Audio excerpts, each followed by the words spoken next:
Doesn't that song bring back some great memories for some of you? If you were an Anastasia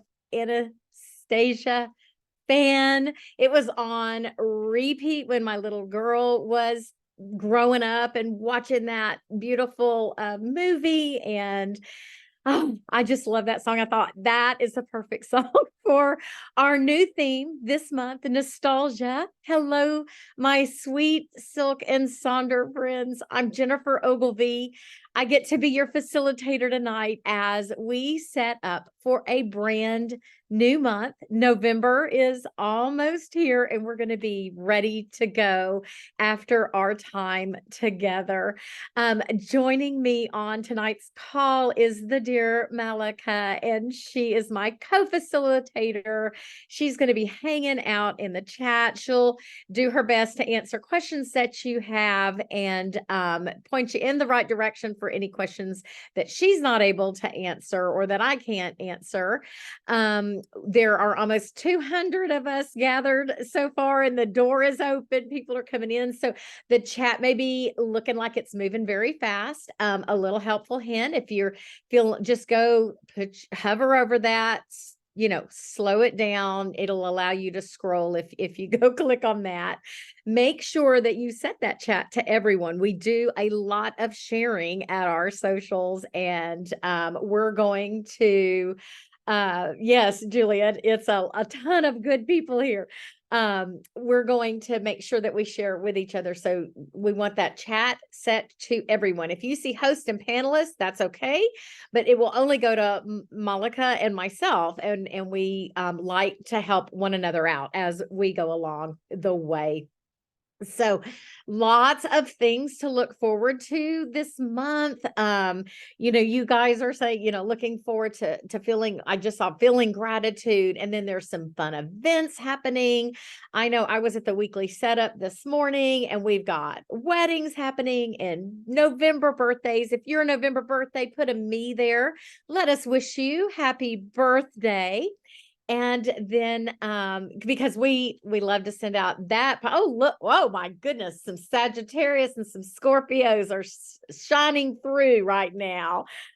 So we just say happy birthday to you, happy anniversary. That big things happen in November. Oh, Casey, November 17th is my husband's birthday. So yes, I'm married to a Scorpio.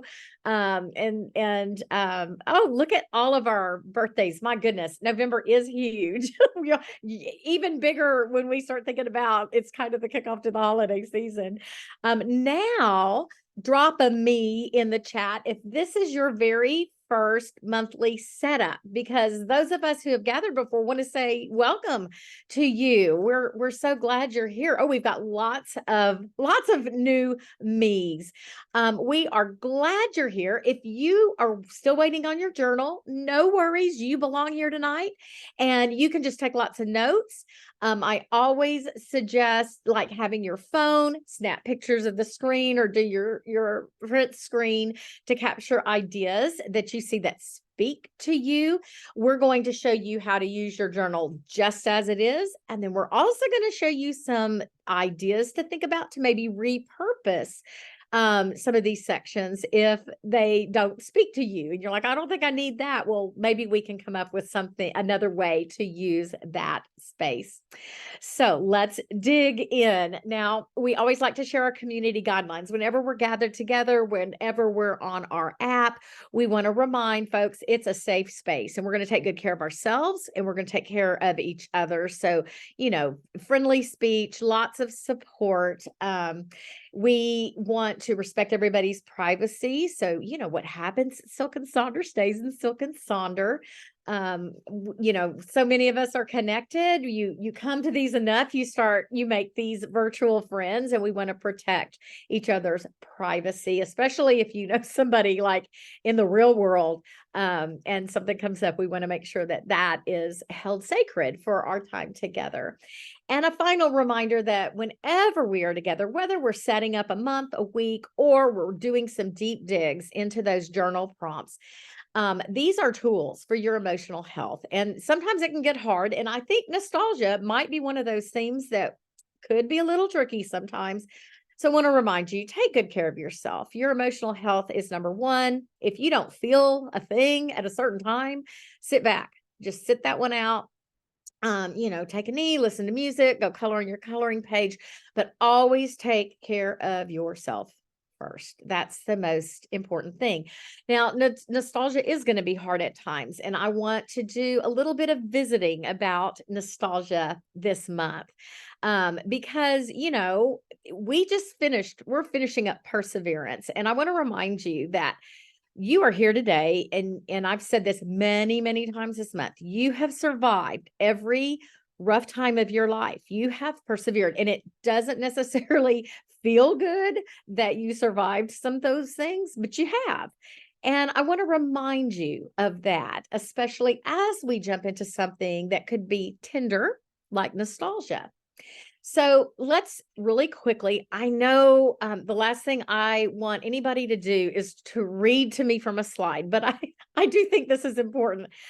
I want to look at, yes, and Shayna, you are so right. Like this month, this time of year is a very emotional time of year as well. And so nostalgia hits with that. We're just going to have all the feels, and we're going to be here with each other.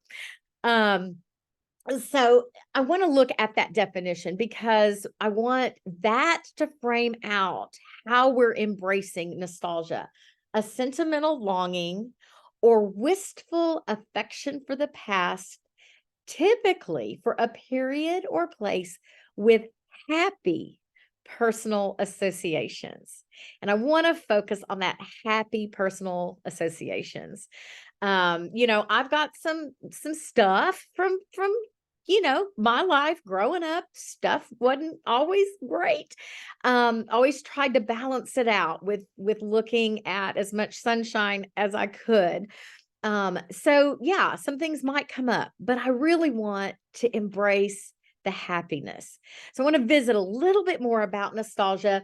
Meha always writes these letters to us in our journal. Please read those. It really helps you kind of see where Silk and Sonder is trying to take us through these themes. These themes are there to help us to get to know ourselves better. So the last kind of part of this letter, Meha says, I encourage you to shift your perspective and dive into those very nostalgic memories, the ones that brought bliss and excitement when we felt most connected to ourselves and others around us, the moments that made us feel confident and loved. And get vulnerable with yourself. Open that treasure chest of memories, because those memories can be clues to rediscover who we are and what matters most to us. And then in the very last paragraph, the first sentence says, go back to your past as a fascinated anthropologist. And I love that idea because, as you know, that is a systematic study, right? Anthropology is about systems and looking at things in a very systematic way, which kind of helps take a little bit of that emotion away. The whole idea of anthropology is about getting to know our human existence, evolutionary origins, what makes us distinct as a species. And I like framing that out as basically what makes you you. And you're the complete package. You're sitting here today with all the great things that have happened in your life and the tough things that you have persevered through. And so nostalgia can be a lovely thing. And I'm going to bring up, my heart has been so heavy with the passing of Matthew Perry, a friend to all, and really thinking about, while we're saddened, just the memory of what he's done. And man, talk about someone who persevered and just tried and tried and tried throughout life, right?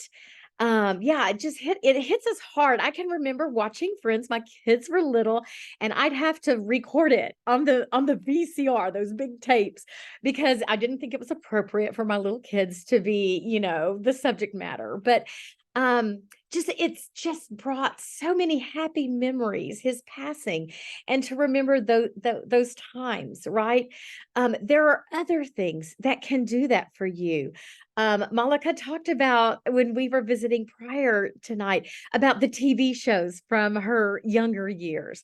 What about those songs that frame out those high school years and they come on the radio and you turn them up because for just 3.5 minutes, you're 18 years old again. Those are the kind of nostalgic memories I want us to embrace this month. Other things are going to come up. Yes, that's true. But I think that we can also, we don't have to go way, way, way back into really tough stuff. We can go to those things that brought us just joy and kind of help us remember what makes us and where we came from, sort of being that anthropologist of our own lives. So tonight, we're going to start with an opening activity that I think you're going to love because we are going to embrace a little hygge into our lives. Many of you went to that event a year ago, and that that Scandinavian idea of coziness and home and just being cozy and comfortable. It's a great way to embrace nostalgia. We're going to look at our October reflections, figure out what we want to leave behind, and then what do we want to take forward into November and set those intentions for a new month. And then we will look at those mood trackers together. Now, if you are brand new, there's going to be a lot of stuff shared tonight. You don't have to finish your setup tonight. When I first started doing this, I took notes on Post-it notes, and then I'd sit later and figure out where to put things. The whole idea is about making this tool work in your life.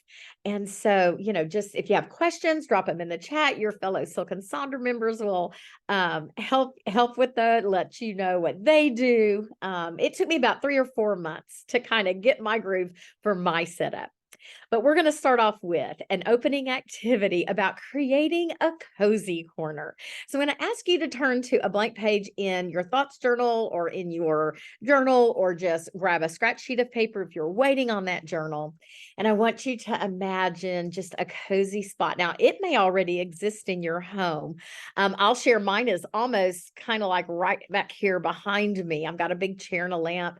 I'll talk about my chair because I don't really like this particular chair, but I'll be working on it. I want you to think of all the things that help you be cozy that you can do to create this cozy corner, this Hugo Crow is how it's pronounced, but I'm going to just say cozy corner. And bring all these elements into life. Now, I also know a lot of you will say, I don't want to draw. I don't like to draw. I want to encourage you to push yourself to draw. Drawing is so good for creativity. The more you do it, the better you get. It can reduce anxiety, believe it or not. It kind of takes your mind off of things as you're diving into drawing. And those kinds of things help improve your concentration. So we're taking good care of our brains. But I also am not going to force you to do it. And you're probably not going to finish it tonight. I spent a lot of time on mine, and I'll show that in a minute. And I had to look up how to draw everything. But here's some things I want you to think about for your and this can be an imaginary place in your mind. Maybe right now you don't have your own physical space that you can build out, but you can have one in your mind's eye that you can kind of go to. So it's going to be things that are warm and cozy, fireplace, very moody, very comforting. What kind of foods and drinks would be there? Your smells, seating, books, magazines, what music might be playing? What are you hearing in the background? Do you have lots of pillows, blankets? What are you wearing? And there's mine, and it looks pretty good. I'm kind of proud of it, but y'all, I spent a lot of time and I went, how to draw a chair, how to draw a toss pillow, how to do a blanket, how to draw curtains. So I took a little bit of time to do that. And I'm not an artist. I'm a copier. I'm a copier. And but what happened is that it pushed me to use parts of my brain I don't normally use. And I want to encourage you to do that. But also, you can draw a picture with words. And so, a suggestion is I took it to the next step. I used my five senses to embrace Huga into my life. I want you to think about taste. Those are going to be things that are familiar, sweet, and comforting. There's no locale on when you're Huga in. You are indulging in those things that bring you comfort. It might be foods from the past, right? Very nostalgic. What kind of foods evoke a nostalgic feeling for you? When you consider sound, it's really more about the absence of sound. That crackling of a fire, gentle breezes, raindrops, and then the odors. What are you smelling that makes you feel safe and that sense of being cared for? Could be something simmering in the stove. I said if I could bottle it up, it would be my mother-in-law's house. And I have a baggie that has some fabric scraps in it because I made quilts from my in-laws' clothing when after they passed away. But I have this little baggie and I keep it sealed up. And every now and then I'll go and I like get a hit of that smell because it still smells like their home, and it just brings back such good feelings of being loved and cared for. I don't know how long that those are going to be there, but as long as I have my baggie, right?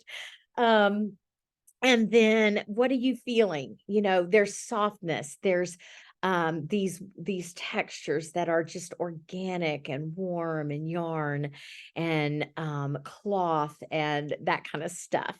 Maybe you have a weighted blanket. And then sight, it's going to be dimmed lighting. And what do you see? What's surrounding you? Plants, photographs, photo albums.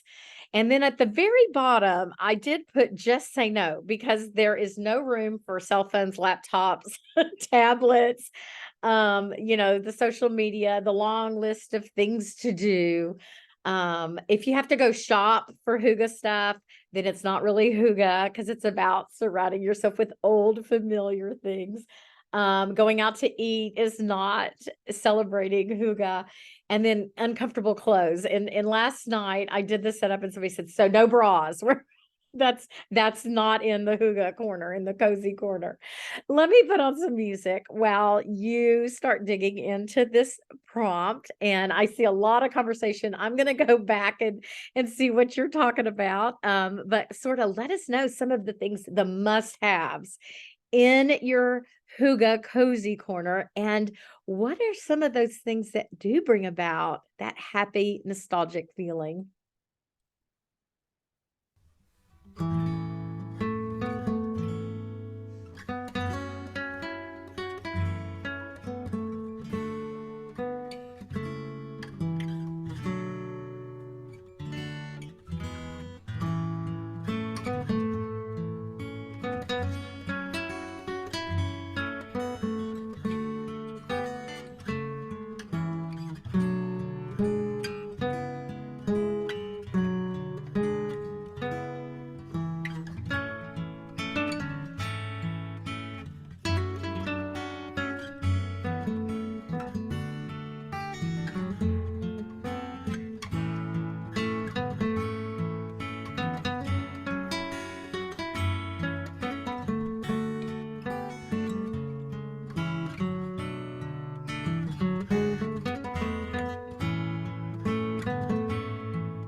Okay, Ashley says she wants to make a pillow fort I lost, see the chat's moving too, but what was it, Ashley? Pillow fort. There it is. Make a fort in your living room this month. Put it on your to-do list.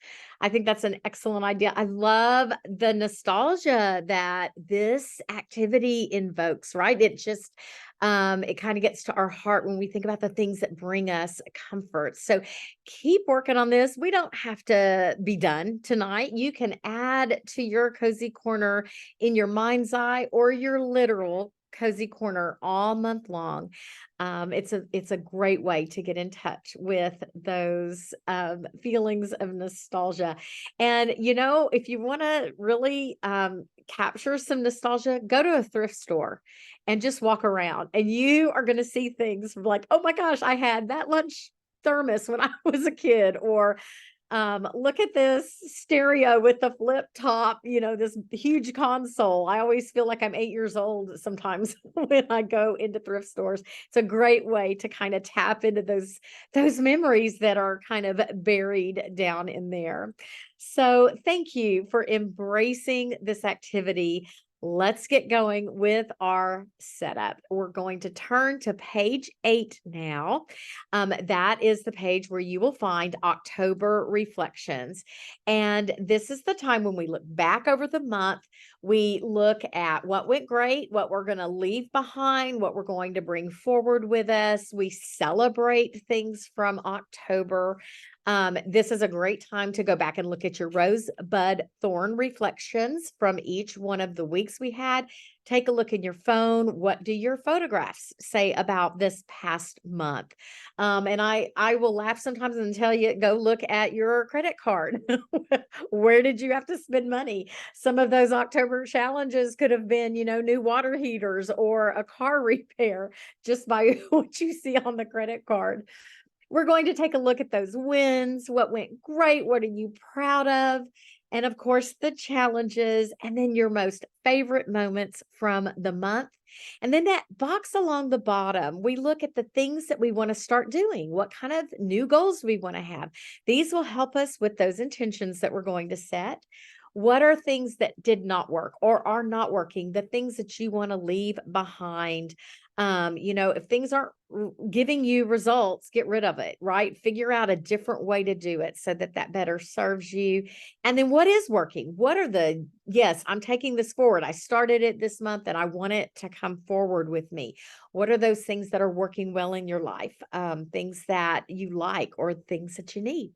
So we will take a look at that. There's my page. I said, one of my big wins this month was from the Christmas in July social that we did. I said I was going to start a Christmas quilt and work on it over the summer.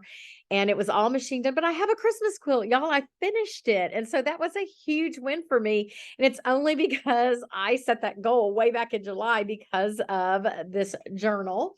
I got 5 novels read. I volunteered for the first time at a food pantry. My community's fairly newish to me. I've been here about 3 years and I'm starting to get plugged in. So that was kind of fun. You want to see I'll get the quilt. I'll get the quilt while you're working on it. I'll bring it back and show you.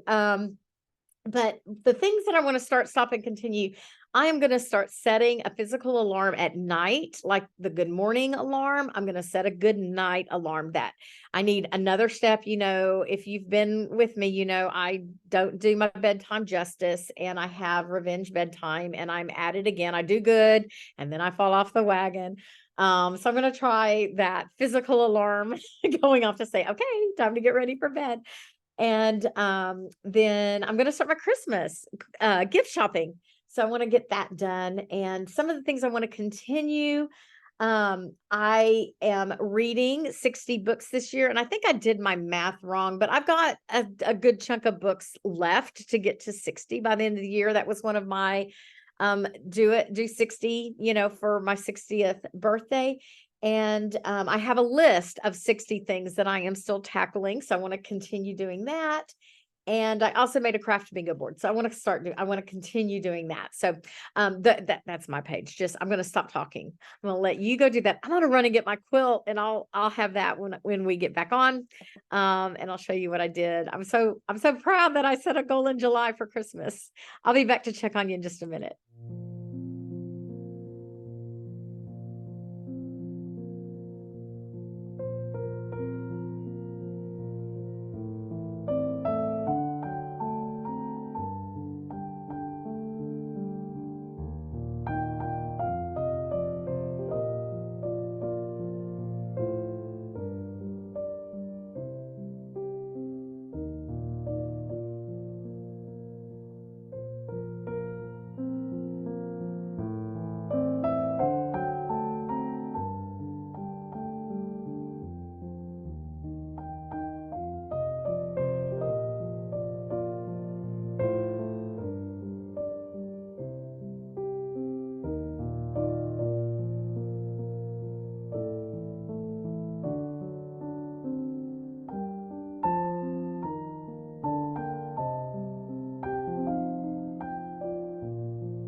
thank you for embracing this activity. And I love what Sarah just put. She said that October felt challenging, but taking time, to look back in the journal, you find those good moments. So that's why we do this. It's to help remind us, because the things that are tough really stand out, right? And the things that go smoothly, we hardly think about. So thank you for posting that. That's such an affirmation.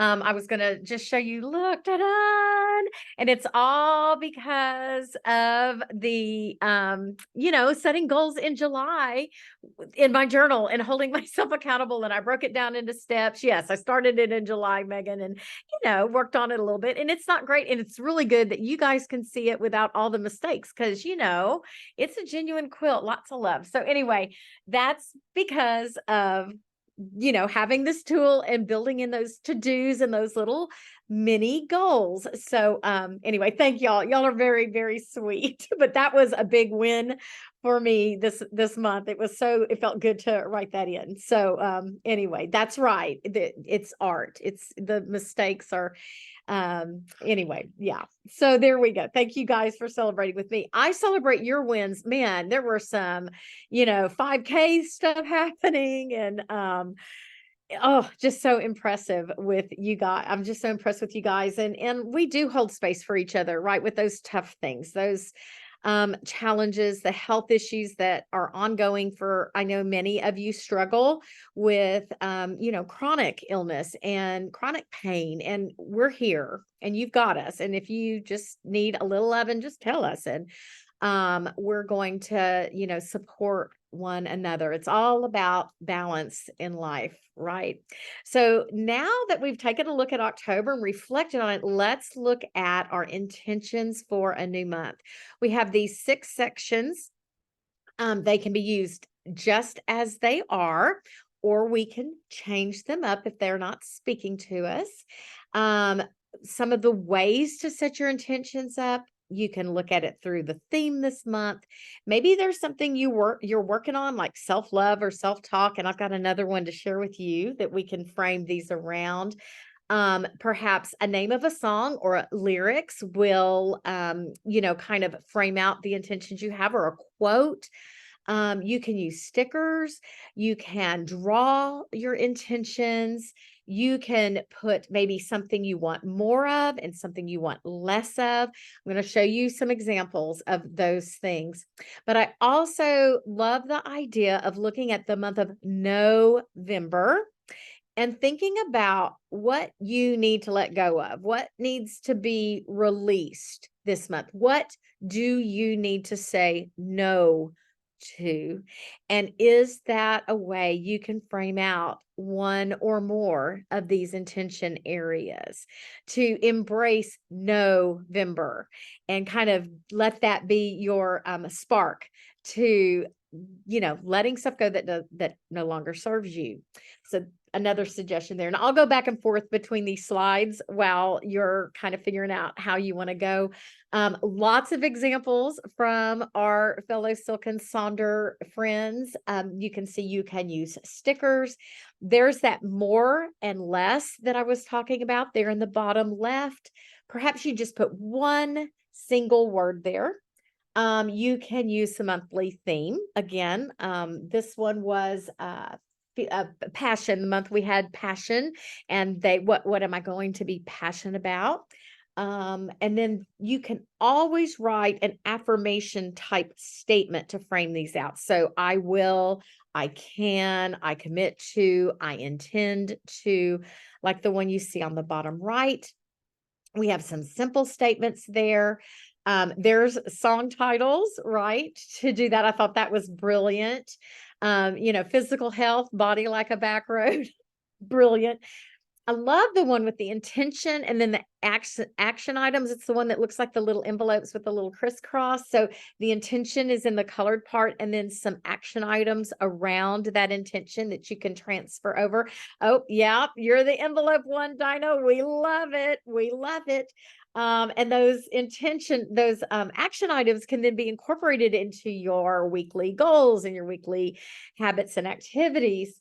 You can also find your favorite quotes to frame out these sections. And then, um, let's see, we've got art. If you're an artist, again, push yourself into that. I would have to be looking up how to draw a dollar bill. Um, and then you can do scrapbook style with just, things that you cut out from books, magazines, quotes, those little words.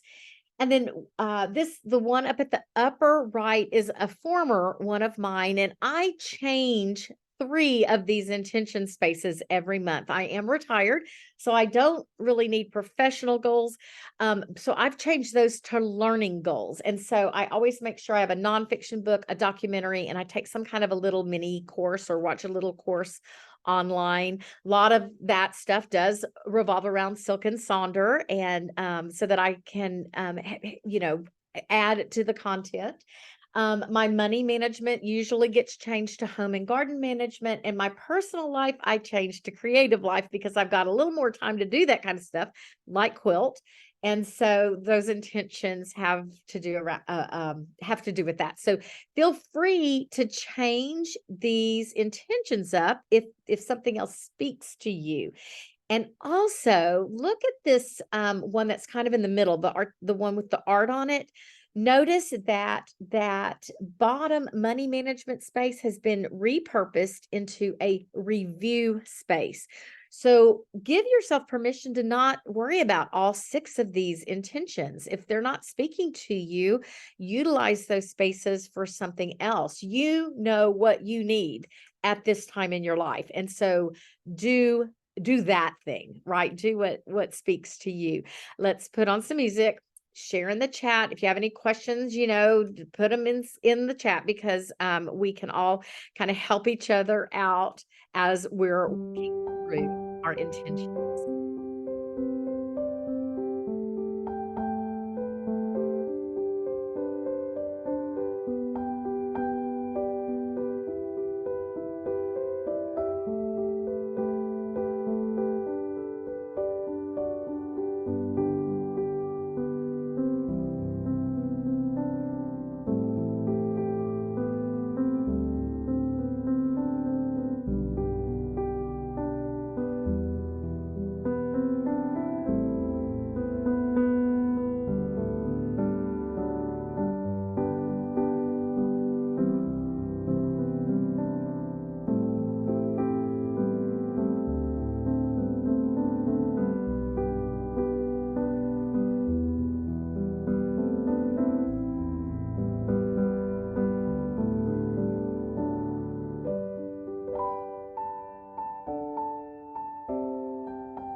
Thank you for taking time to share in the chat as you could. I know that also we have the conflict of working in our journals and reading the chat and watching the slides. But I know some of you are repurposing some of these spaces to have a different intention because it works better in your life.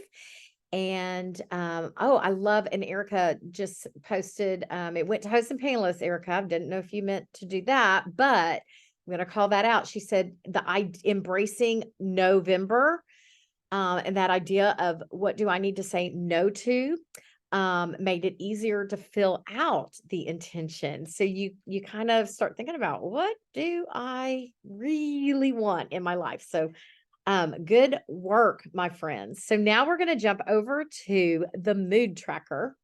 And the mood tracker can be important in understanding the trends, that we can see in our different feelings that we have.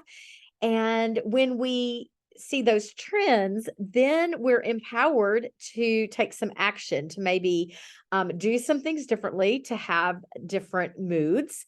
And it allows us to figure out what do I need if my mood is this and it's happening a lot, what do I need, because I'm seeing that.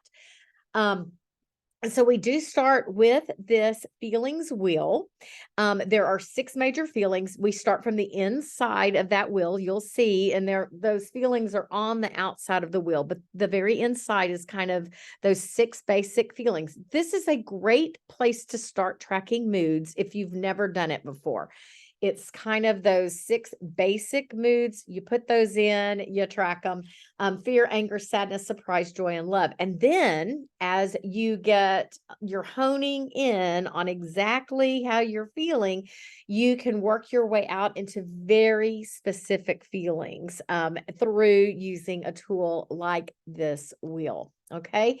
So, or if you're like, I feel so angry all the time, maybe you're going to track 6 different types of anger and sadness that you are feeling. And then you can notice when those feelings come up and you're able to address, like, I need to, I need to do something different because I'm having that a lot. I'm tracking it and I'm noticing that.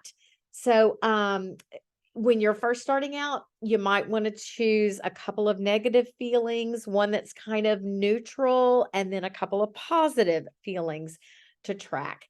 You can kind of focus on nostalgia and the feelings that are those moods that may be brought about as we're reflecting through the lens of nostalgia. You can try to notice all the different moods that you're having in a day and put those in. And then there's a lot of ways to actually mark your tracker. You can use stickers, colored pins, doodles, and I've got some examples to show you. Real quick shout out to the mood trackers. We have 2 different types of mood trackers. So if there's a month with 31 days, like October, we have this round mood tracker. And then all the other months will have the hexagon tracker. So if you see one or the other, that's why they're different. And I know we have team circle mood tracker and team hexagon tracker. We all have our preferences. And yes, Michelle, that one that's missing right down there in the bottom, it kind of makes me a little wah too. So here are some mood trackers set up with those feelings, right? And how folks are tracking them. You can color code them. They can be all colored in. They can just be scribbled. Maybe you do a little symbol like these happy faces or a question mark. There is a mood tracker that half of it is looking at emotions and half of it is looking at energy levels. So I'm feeling manic, and what does my energy level say about that? And so again, really trying to hone in on those moods and how you can see trends to help you become a better you. Now, there's lots of ways to use this tracker for other things if you don't feel like you need to do the mood tracker. Maya, one of our other facilitators, always laughs. She says, I have too many moods in one day to track. And so she doesn't use it for a mood tracker. I don't use it for a mood tracker either. And I'll show you what I do with mine. But maybe you stick those little daily affirmations in there, or you just use it as a tracker to check off something that you want to do every day. Maybe you use it to watch your anxiety levels, depression levels. You can do anything on a scale of 1 to 6 through this tracker. So here's some other examples. Like I was showing you, you can see the anxiety tracker up there at the upper left, a calm tracker. What am I doing to stay calm? The spending tracker down at the bottom may really speak to you this time of year as we're all looking at those holiday budgets. The big one, that the whole page that you see, the manifest happiness tracker. So kind of tracking on those things that this person is going to do in a day, and track, did I smile at someone? Did I enjoy something? Did I participate in self-care? We've got some symptom tracker type things. There's someone's blood glucose tracking. My two book trackers are there on the left. That's what I do. I read, I do audiobooks, and so I just kind of take a book title, write it in, and color in what I listened to on a given day. Workout trackers, rate the day on a scale of, and an activity tracker. And then here's a step tracker, great place to put your steps. And I really love this one on the right. If it's yours, let us know. This person has 6 ways to start the day in a good mood. And it's awake by 5, do an affirmation, a daily ritual, drink water. So these 6 things, if they do one of those things, they give themselves a gray sticker. If they do all 6, they get that kind of dark reddish brown sticker. So just tracking and being mindful of starting the day positively. I think that's a beautiful reframe of how to do that. So let's work on our trackers now. Let us know if you repurpose. And if you are using it as a mood tracker, what moods do you track that you find is helpful to you? And I'll be back in to check with you in just a moment.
something else I like to mention when we are talking about our mood tracker is to find another space in your journal, especially if you're trying to figure out why you're feeling how you're feeling and track, like if you're tracking um, anxiousness for one of those, then find another page where, like, on November 2nd, I felt anxious, and then write out why you were feeling that anxiousness, and it will help you kind of notice those trends.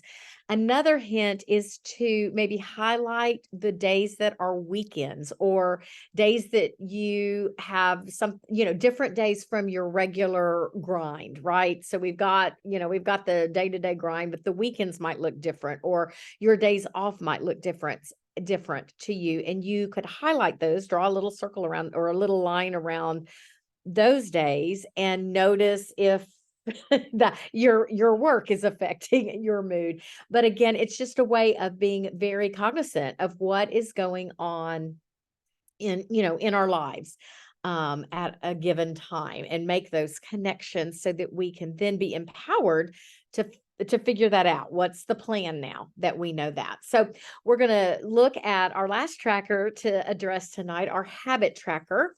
And I love this habit tracker. I use this habit tracker every month. It really does. It helps you start new habits. It helps you continue those habits that are working for you, and you can also put things not to do on that so that you can stop. So, when we think back to those reflections that we did at the front end of the month, what do we want to start, stop, and continue? Some of those might guide us as we set up the habits that we plan to do most days this month. Now, this tracker is a tracker for the things that you plan to do most of the days of the month. It differs from the habit and activity tracker that you'll find in your weekly setup. That tracker can be set up, based on a given week. You may not do something every single day, but you want to make sure that you're tracking 2 or 3 things during the week. But this monthly one are those things that we plan to do most days of the month. You can go use that nostalgia as a focus. Maybe pick a theme for yourself. Do you want to be grounded? Maybe all of those habits will help you have that feeling of being grounded. Continue the habits from last month. If that's working for you, don't fret over, oh, now I got to come up with brand new habits. Do what's working for you.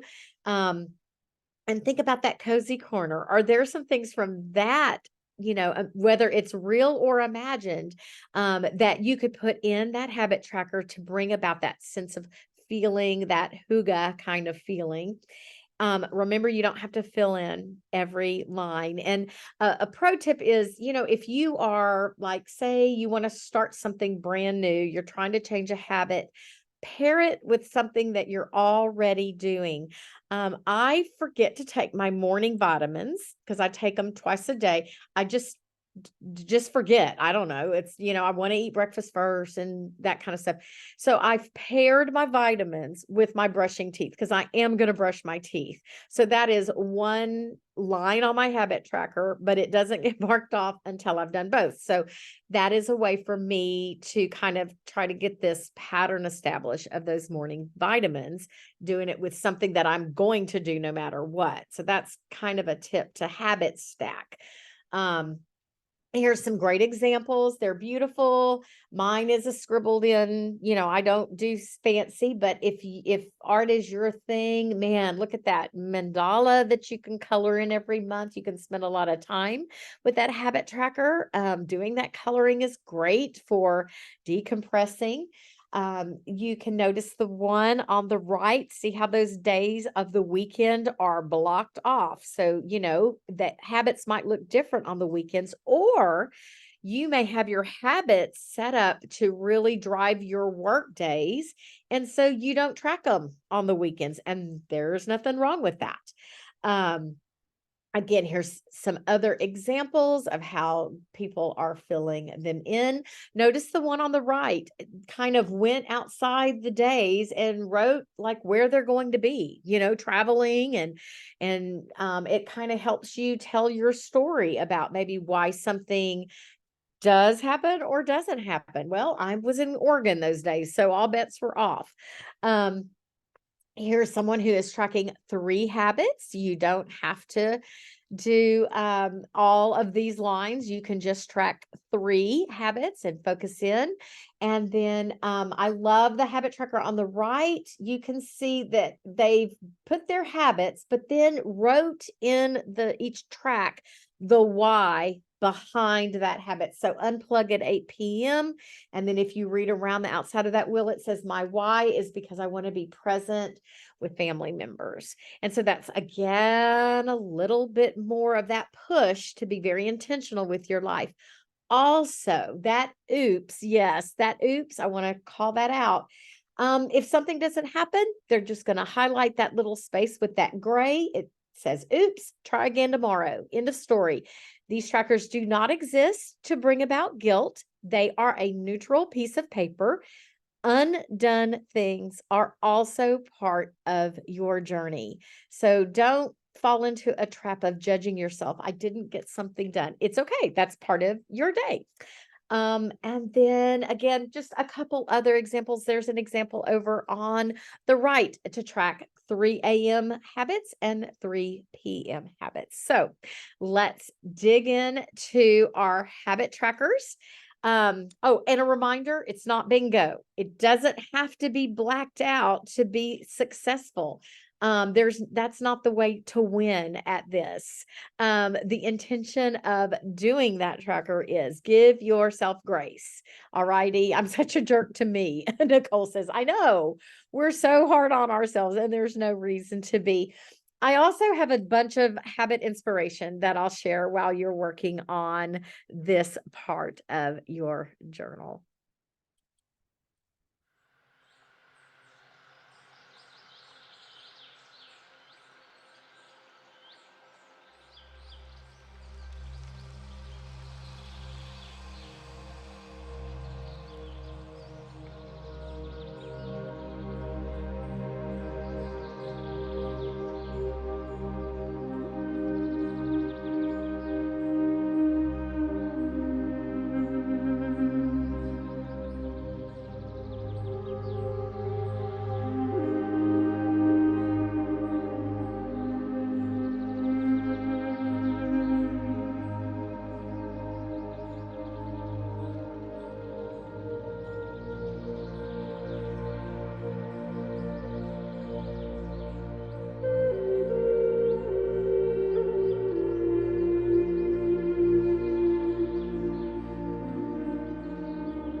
My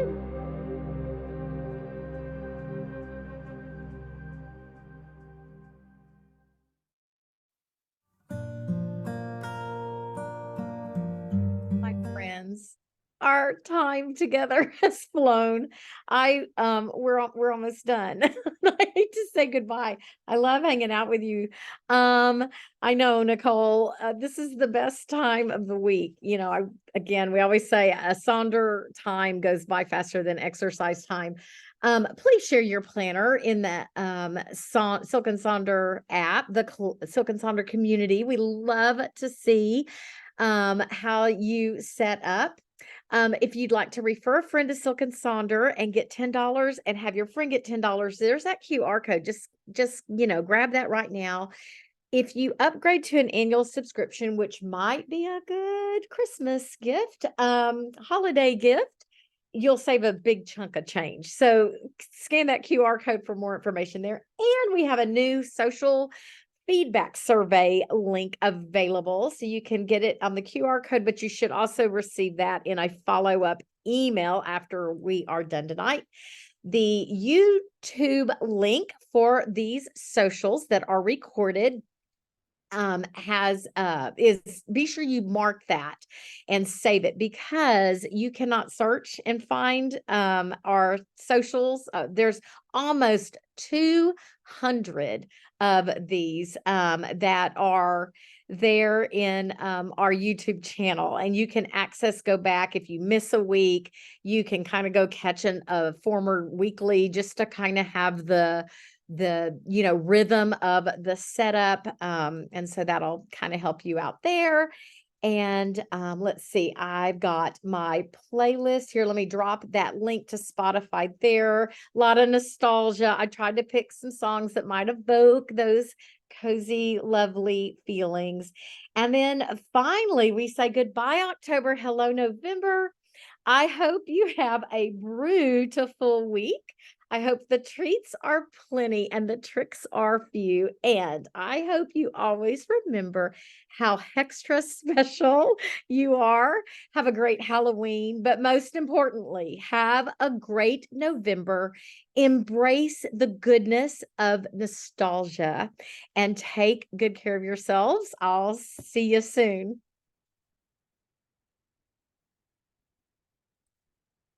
All right.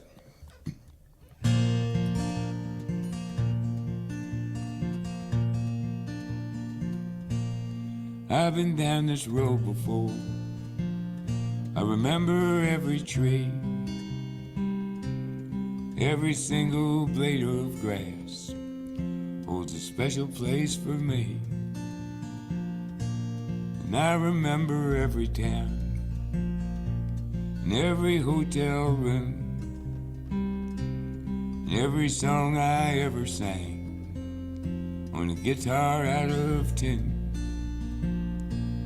I remember everything, things I can't forget.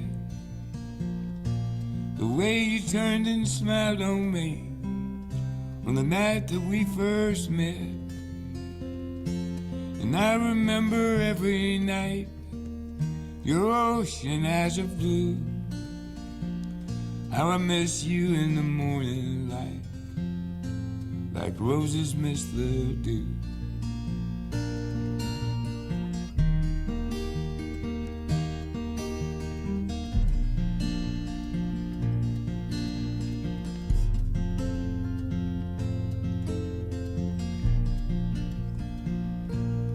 I've been down this road before, alone as I can be, careful not to let my past go sneaking up on me. Got no future in my happiness, though regrets are very few. Sometimes a little tenderness was the best that I could do. I remember everything, things I can't forget.